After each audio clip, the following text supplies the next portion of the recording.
उत्तराखंड सरकार हर साल तीलू रौतेली पुरस्कार से उत्तराखंड की वीरांगनाओं को सम्मानित करने का काम करती है जो अपने अपने क्षेत्रों में विशेष कार्य कर रही हैं, चाहे फिर वो खेल का हो, रेस्क्यू का हो या अन्य कोई भी प्रदर्शन हो।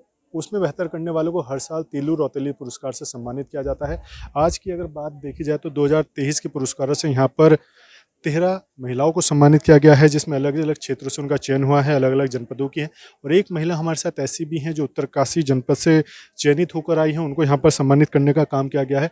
2023 तीलू रौतेली पुरस्कार से उनको सम्मानित किया गया है, लेकिन जिस कारण के चलते उनको सम्मानित किया गया है वो 2013 आपदा से जुड़ा हुआ है, जब 40 बच्चों को उन्होंने अकेले अपने दम पर रेस्क्यू करने का काम किया था। खुद उनसे बात करें। ममता जी, पहले तो आपको बधाई हो तीलू रौतेली पुरस्कार। जी जी, धन्यवाद सर।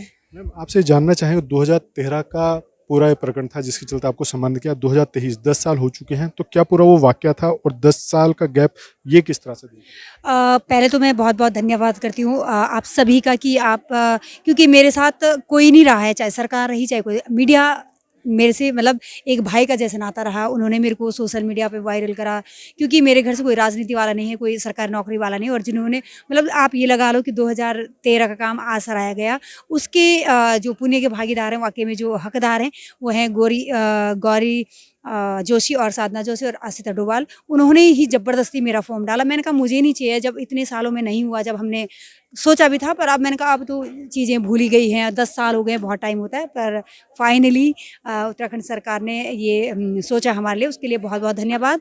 तो रही 2013 के आपदा की बात, तो भगवान न करे कहीं पे भी ऐसी कोई आपदा है।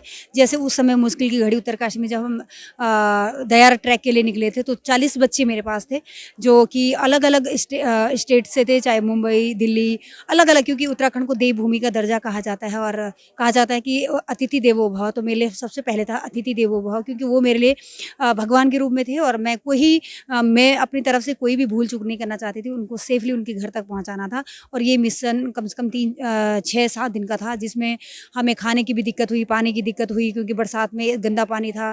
खाने के जो सब्जी के ट्रैक, राशन के ट्रैक होते हैं, वो नीचे बंद हो गए थे, क्योंकि आप सबको 2013 की आपदा का पता ही है। तो बहुत मुश्किलों का सामना करना पड़ा, और आज वो यादें ताज़ी जैसी हो गई। और मैं चाहती भी नहीं थी कि ऐसा किसी भी, चाहे बड़ा से बड़ा दुश्मन हो, किसी के साथ भी ऐसी प्रॉब्लम आए और ऐसी आपदाएं हैं। तो बहुत बहुत धन्यवाद सच में पुनः उत्तराखंड सरकार का। और मैं एक चीज़ और भी कहना चाहूँगी, यहाँ पे कितनी दिव्यांग बहनें थी हमारे यहाँ की, और सच में कितने जज्बे के साथ वो लोग करते हैं। तो क्या सरकार उनके लिए नौकरी के लिए सोचेगी?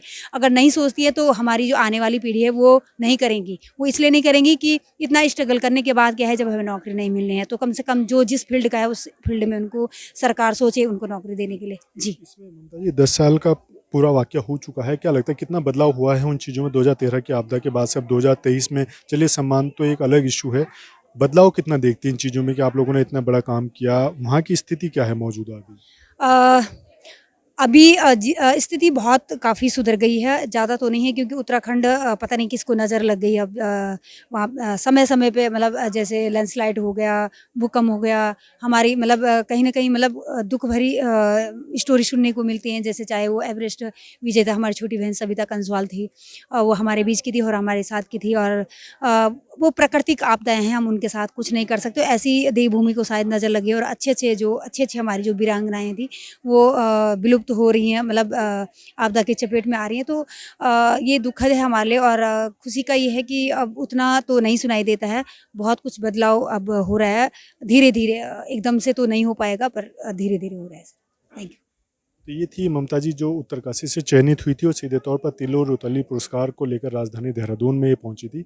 और 2013 की आपदा की अगर बात की जाए तो 40 जो बच्चे थे सीधे तौर पर अन्य राज्यों से वो उत्तराखंड पहुंचे थे ट्रैकिंग के लिए, और 2013 की आपदा का जो भयावह मंजर था वो सभी ने देखा था। उसमें इन्होंने 40 बच्चों को रेस्क्यू करने का काम किया था, उनकी जान इन्होंने बचाई थी, और अब जाकर उत्तराखंड सरकार ने इनको सम्मानित किया है। तो कहीं ना कहीं गौरवान्वित होने वाला पल तो है, लेकिन एक कहीं ना कहीं मन में ये टीस भी है कि सरकार को समय रहते इन तमाम चीज़ों का देखना चाहिए, और जो भी लोग इस तरह के कार्य कर रहे हैं उनको किसी न किसी तरीके से प्रोत्साहित करना चाहिए।